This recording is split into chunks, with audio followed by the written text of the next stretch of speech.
anquilosante, ela vai se dar por conta da inflamação, né, das articulações e, consequentemente, esse processo de inflamação gera fibrose e o paciente não tem a mobilidade da coluna. Não sei se vocês chegaram a ver essa patologia, né? Então também pode estar associada às doenças inflamatórias.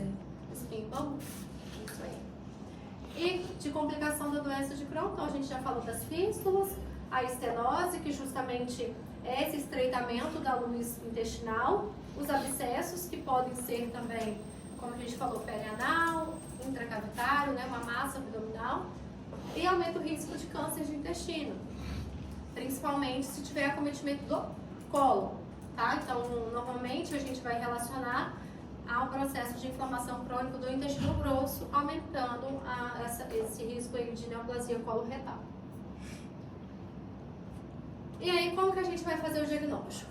Então, vai chegar aquele paciente lá pra gente com quadro de diarreia, dor abdominal, você vai ver o hemograma do paciente, muitas vezes ele vai ter um relato já de anemia, dosagem de vitaminas baixas, e aí a gente tem que iniciar uma investigação de diarreia crônica, né? Que entra várias condições. E aí a gente vai pedir o hemograma, albumina, as provas inflamatórias, calprotectina fecal. E aí o que a gente vê na doença de Crohn nesses exames, né? No hemograma, normalmente o paciente pode apresentar um quadro de anemia por dificuldade de absorção, né, do ferro, muitas vezes dificuldade de absorção de vitamina B12 nesses pacientes. Pode apresentar uma leucocitose pelo processo de inflamação e a trombocitose, que é o aumento das plaquetas, geralmente acontece de forma reacional à anemia do paciente, tá? A albumina do paciente pode estar baixa, certo? Porque ele perde albumina, ele perde proteína pela inflamação, né? Vai haver tanto problema na absorção como mesmo perda ali através do intestino. PCR e VHS vão estar alterados, que são provas de inflamação. PCR e VHS são provas inespecíficas, né? Uma unha encravada aumenta, um cabelinho encravado aumenta, uma infecção urinária, uma pneumonia vão aumentar, tá? Mas aqui também a gente vai ter essa elevação de PCR e VHS. E calprotectina fecal elevada. Calprotectina é aquela prova de inflamação mais específica para o intestino. Então é um exame de fezes, onde vai ter a alteração do seu valor, mostrando um processo de inflamação intestinal, tá? Professora, esse último marcador que você comentou é específico para essas doenças? Pode aumentar um quadro infeccioso, agudo, pode aumentar. Mas se a gente está num processo de diarreia crônica, com uma calprotectina fecal aumentada, a gente vai ter que fazer o rastreamento tipo coprocultura, cultura das fezes, parasitológico, descartar outras situações que podem levar a um quadro de diarreia crônica. Uma constipação assim, de mais prolongada pode levar? Não. Doenças funcionais não aumentam a calprotectina fecal. Então, síndrome do intestino irritável, que tem uma diarreia, não aumenta. Uma constipação não vai ter aumento, tá? Então, se tem uma calprotectina fecal elevada, a gente tem que ligar o alerta para doença inflamatória intestinal, mas não é específico, tá bom? E aqui tem um marcador, que é o ASCA positivo, que diferencia um pouquinho da doença de Crohn, que no Crohn é o ANCA positivo, o PANCA. Só que isso daqui, normalmente, a gente não pede na prática como uma rotina de solicitação. Muitas vezes a gente vai usar na dúvida, será que é Crohn, será que é retocolite? E aí a gente pode lançar mão desses marcadores, tá bom? O padrão ouro, né, que vai realmente nos dizer uma possibilidade mais elevada da doença inflamatória intestinal é a colonoscopia com a biópsia, né? A coluna vai permitir que a gente avalie a mucosa desse intestino e realize a biópsia para análise histológica, tá? Na coluna, o segmento mais acometido é a região do íleo terminal. E isso é muito importante, meninos. Então, na doença de Crohn, o íleo terminal é o lugarzinho mais acometido. E é muito importante na hora da gente pedir o exame. A colonoscopia... Vou apagar aqui pra gente.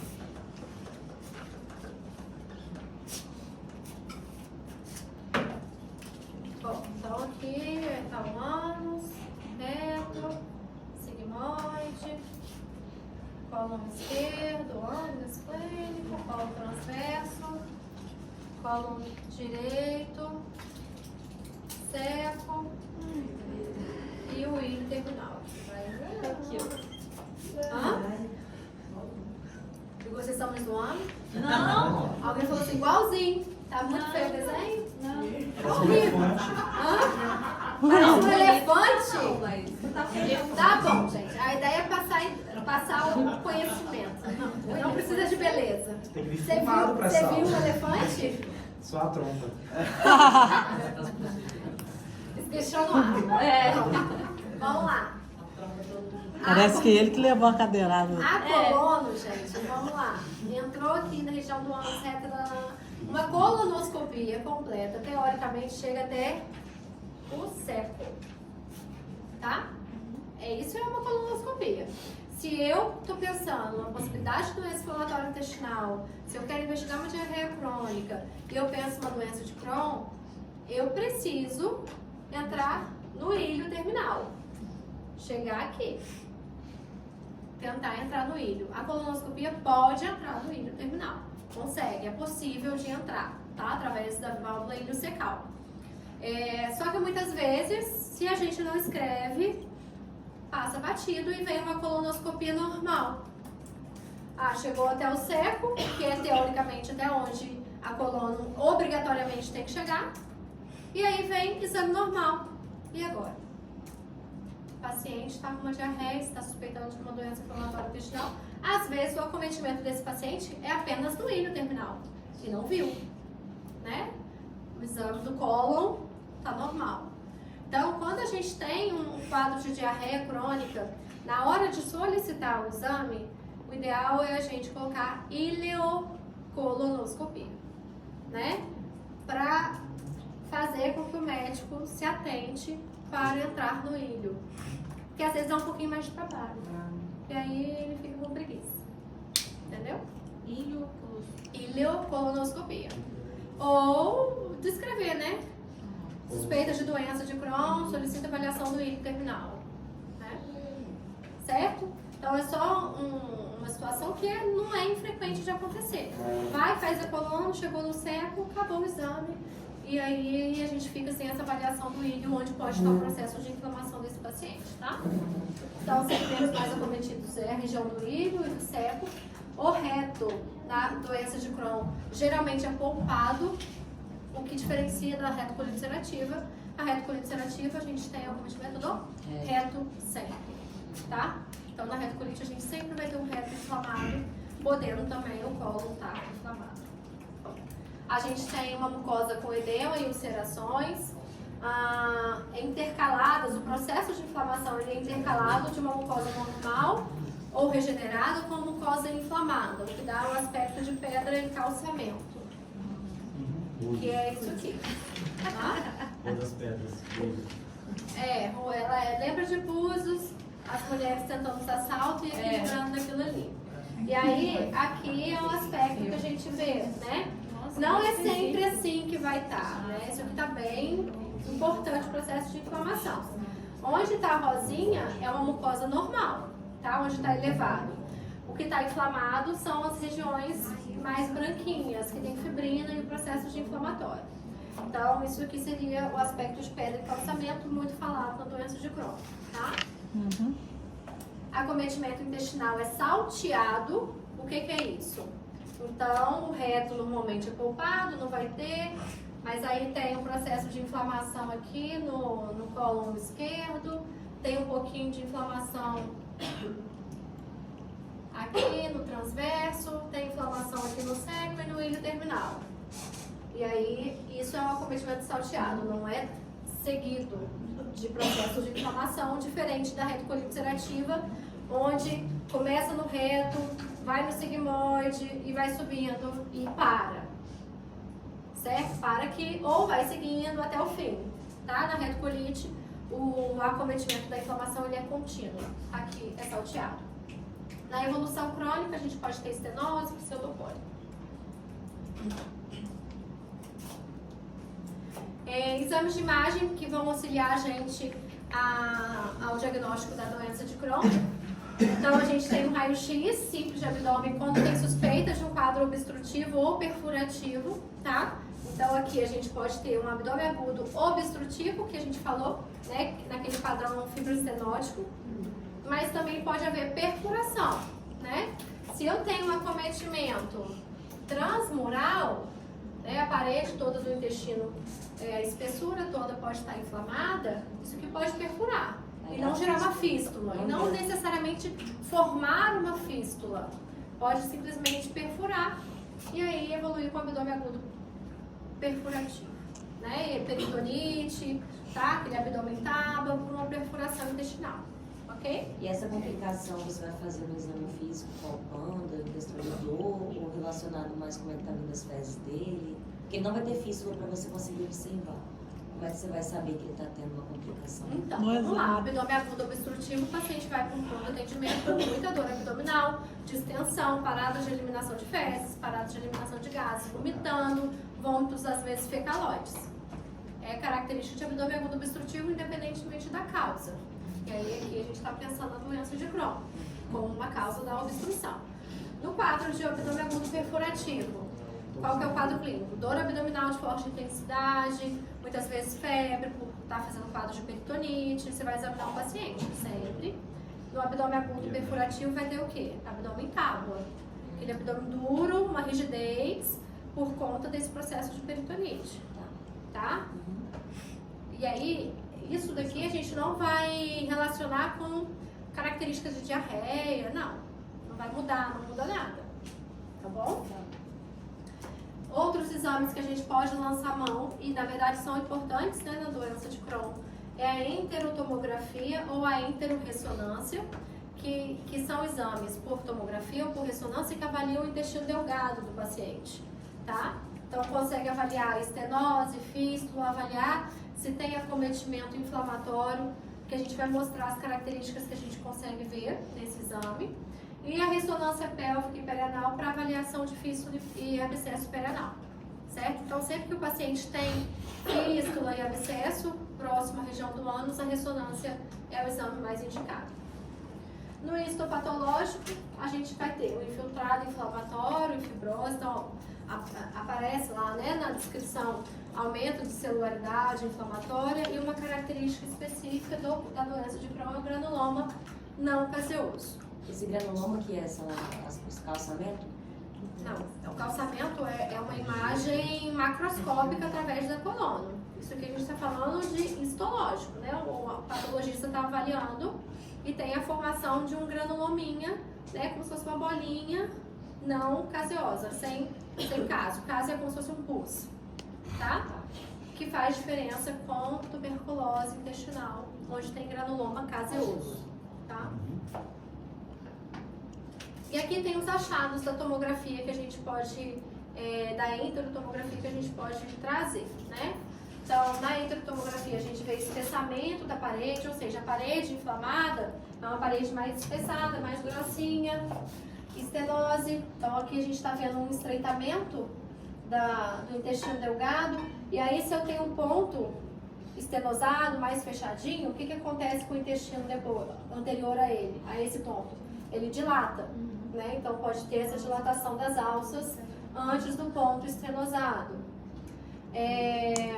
Aqui a gente vê uma fístula, tá? Então são características que a gente consegue ver na enterotomografia. Outro exame que a gente não vai falar, não tem aqui na aula, mas que também é importante, né? E pode ser levado, pensado aqui na doença de Crohn, é a cápsula endoscópica, né? Que vocês trouxeram aí.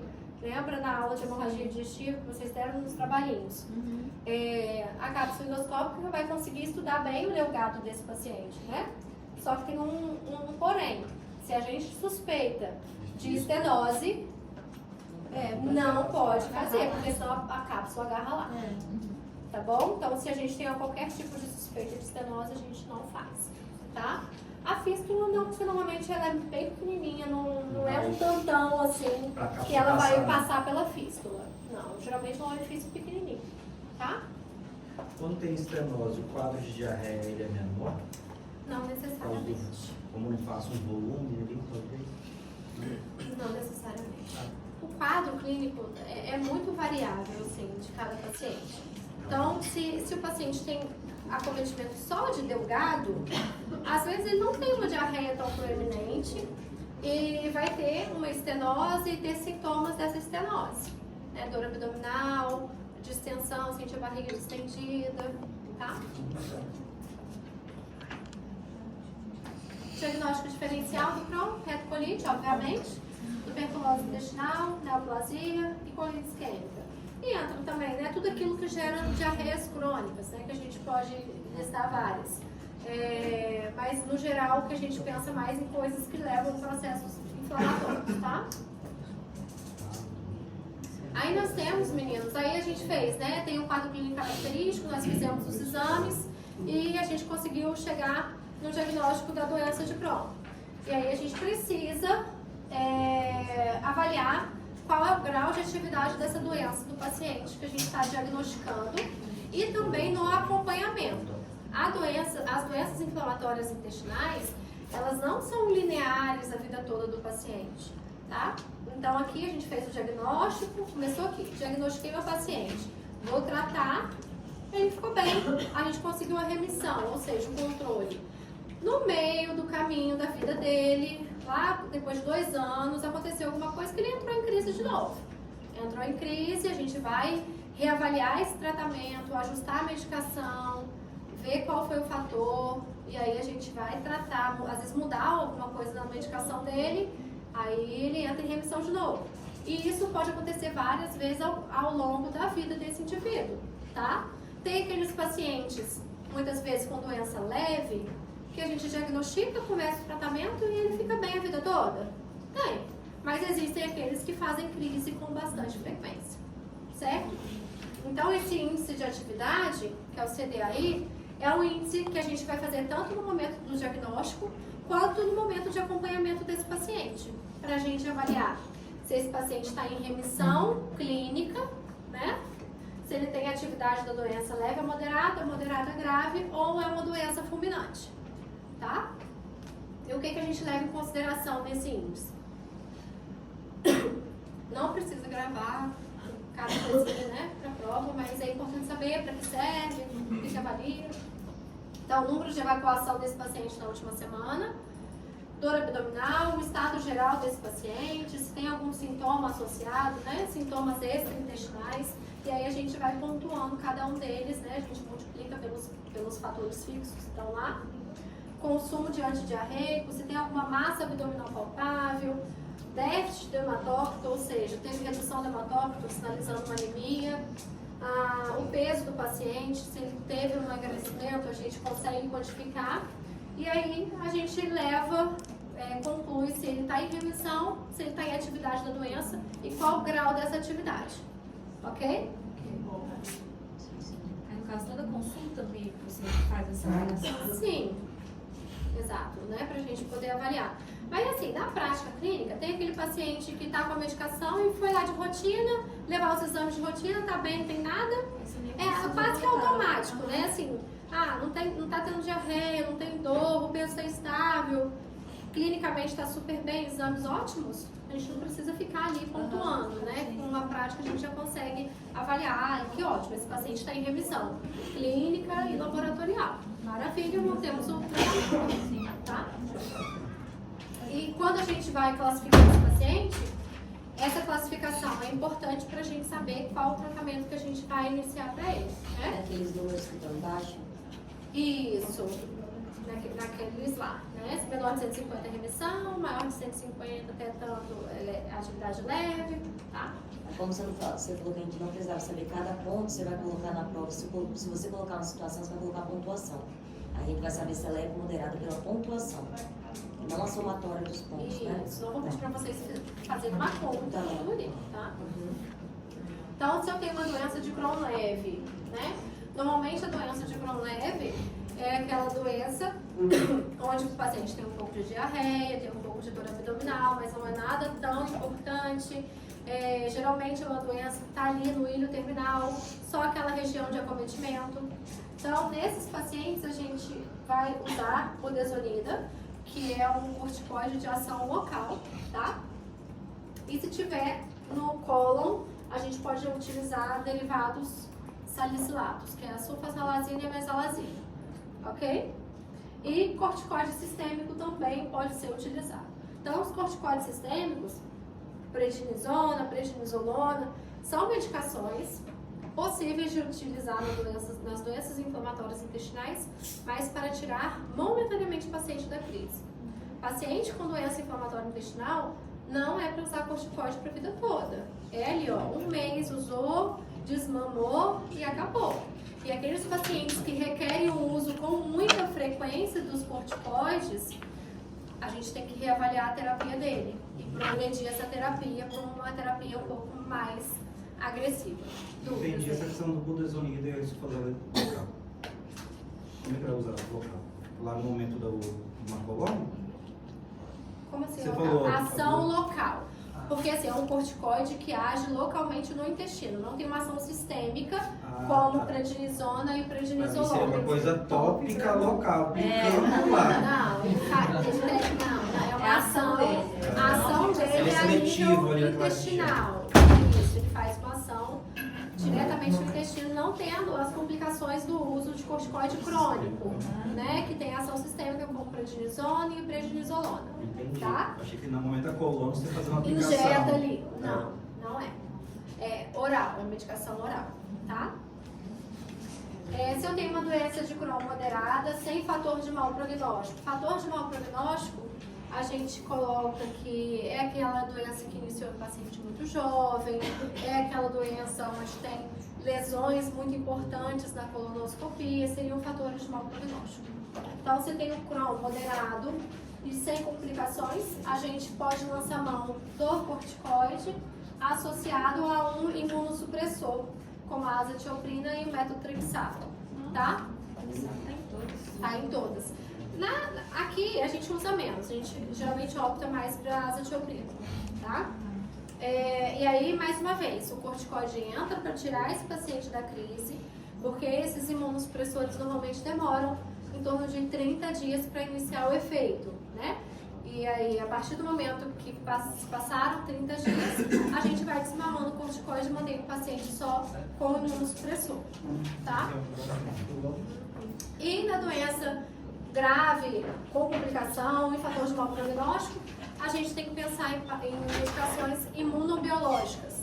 Ali a gente tem o anti-TNF, que tem o infliximab, adalimumab, mas hoje a gente tem inúmeros imunobiológicos disponíveis, né?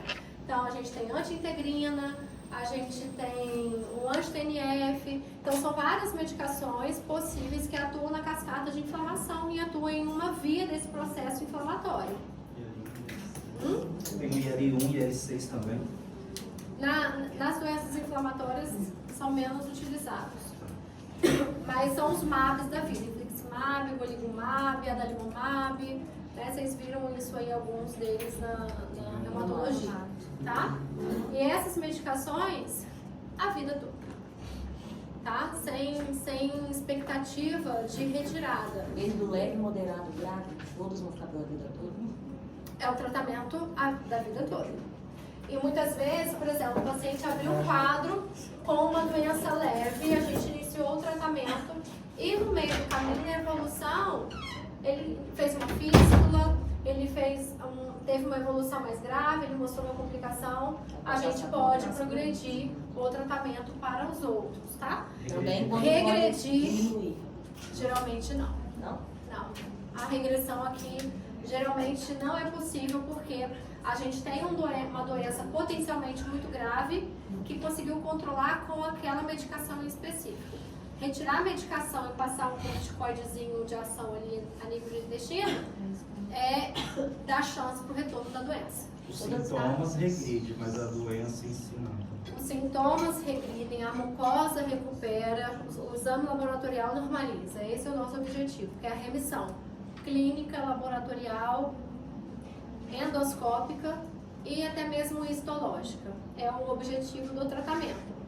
Só que, então tá tudo ótimo, vamos tirar o remédio? A doença vai voltar. Tá? Vai ter uma recidiva da doença e da atividade, então a gente não tira. Todas essas medicações, até o imunobiológico que tem pelo SUS? Sim, todos têm, tá?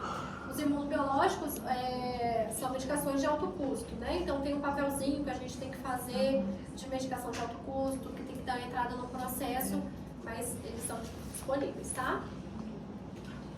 Então a gente tem que acompanhar esse paciente para avaliar os sinais inflamatórios, inicialmente a cada 3, 6 meses, né? Com uns exames de rotina. A endoscopia, que aqui no caso seria a colono, a gente não vai fazer a cada 3, 6 meses. Mas pode ser que seja necessário fazer uma vez ao ano, a cada 2 anos, 3 anos, depende da situação. Se o paciente estiver clinicamente bem, provas inflamatórias compensadas, calprotectina fecal normal, não precisa ficar fazendo colono nele toda hora, né? Isso daí seriam fatores que me mostram que tem um controle adequado do processo inflamatório da mucosa, tá? A gente não precisa obrigatoriamente fazer um exame invasivo para poder conferir se está tudo ok, tá? Uma amiga minha estava conversando com ela aqui, ela colocou aquela bolsa de microscopia. Pode ser ele Pode ser mesmo. ele. Ai. Aí ela falou que sobrou só 5 centímetros do reto.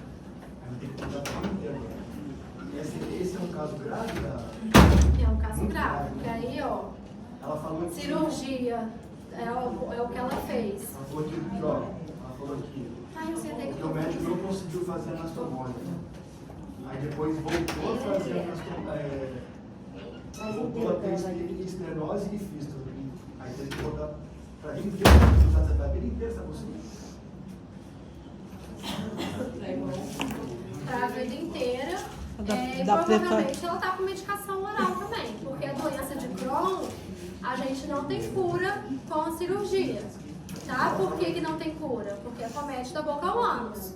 Se você tira um pedaço do intestino, faz uma enterectomia, que é um pedaço do intestino delgado, ressecou aquele pedaço que tem uma complicação como uma fístula, uma estenose, e você ressecou aquele segmento, tem um montão de segmento para a doença acometer. Fala, o que ela falou? Ela falou que vai ter que fazer uma proctectomia total. Que é a retirada, a amputação do ânus que a gente fala, né? Que aí vai ficar só mesmo na bolsinha. Essa semana apareceu Qual idade? 100. 19, Você viu? Uma foto que, Então, assim, que ela eu apareceu, falei, é ela um estava fator de 100 risco a para bolsa. doenças mais graves, né? Acometimento em É. paciente jovem. Nossa, ela estava com uma roupinha bem... Sim, fica, né? Aqui sai o conteúdo fecal ali. Aí esvazia a bolsinha, coloca a bolsinha de novo e fica direto, né? Não tem um controle. Porque não é um esfíncter, né? Sim. Eu vi que ela vai participar de um... Você gosta? Hã? Não, eu tô muito gripada. Eu só tá. também. Mas assim, Vai dar certo. Ai, a gente também tá assim, vai dar certo. uma gripe, corpo ruim, mas vamos lá. E aí, no caso, a cirurgia, na intratabilidade clínica, né? Então, muitas vezes vai ser necessário a cirurgia do paciente com doença de Crohn. Então, por exemplo, quando a gente tem uma estenose, né? Que a gente comentou a possibilidade. Então, uma estenose aqui no delgado. Estenose é o estreitamento. Essa estenose, ela pode ser de origem por inflamação. Ela pode ser uma origem única e exclusiva inflamatória. E aí, com o tratamento medicamentoso, a inflamação diminui, a estenose acaba. Mas ela pode ser uma fibrose por um processo inflamatório persistente. E aí, ter uma estenose que só a medicação não resolve. E aí, tem que ir para a cirurgia muitas vezes, né? Então, isso seria uma intratabilidade clínica. A displasia ou neoplasia, né? Se a gente faz um exame e mostra que tem uma neoplasia secundária, uma complicação da doença de Crohn, é cirúrgico. Situações de urgência, como obstrução, perfuração, abscesso intraabdominal. Então, tudo isso seriam indicações de cirurgia na doença de Crohn, tá? E a cirurgia no Crohn vai depender da extensão da doença, do local que está inflamado, ou do local que tem estenose, do local que tem a fístula. Então, não tem uma cirurgia única para a gente pensar aqui, né? Então, por exemplo, se o paciente tem uma fístula perianal, com abscesso ali na região perianal, a abordagem vai ser naquele local de acometimento, né? Então, como a sua colega lá, precisou fazer uma ressecção, uma colectomia, então retirou o cólon todo, né? Então a gente não sabe aí se foi por uma intratabilidade clínica que ela teve, ou se foi uma cirurgia de urgência, né? Será que ela fez uma perfuração intestinal? Qual foi a indicação? Eu sei que ela falou que está muito melhor essa bolsinha, que ela está podendo comer tudo que ela quer. Então, assim, pra gente, às vezes nossa, vai ficar com a bolsinha a vida toda, mas a qualidade de vida dela está super melhor. A bolsinha do filho toda ela tem que fasear. Exatamente. E a fezes fica mais líquida. É líquida, né? Porque é no cólon que você absorve água. A gente tem como na nutrição manipular a dieta para ficar menos pior. Sim. Mas é menos pior, mas Menos pior. E alguns estudos, né, tem estudos em andamento de transplante de célula-tronco para os pacientes com doença inflamatória intestinal que não tem que estão intratáveis clinicamente, né, que já trocaram diversas medicações, já utilizaram diversos imunobiológicos, então muitas vezes o paciente está em uso de um tipo de imunobiológico, no meio do caminho ele perde resposta àquele remédio, e aí entra em crise novamente da doença, a gente tem que trocar a medicação. Então realmente é uma doença cruel, a doença de Crohn é uma doença cruel se ela for moderada, grave. Existem aquelas doenças leves que tranquilo, usa aquele remedinho ali a vida toda e fica bem. Mas se for uma doença moderada a grave, o potencial de afetar a qualidade de vida do paciente, de afetar ali o seu dia a dia é muito grande, realmente. Pacientes são muito sintomáticos. Mas aquilo que a gente pensa que é um problema, que é usar a bolsinha, a menina está super feliz. Né? Então, a intenção é essa, além de tratar, é trazer melhora, né, dessa qualidade do paciente de vida. Retocolite. Vocês querem 5 minutos para tomar água? Então vai. Eu estou com minha voz 5 minutos. 5 minutos, hein, gente?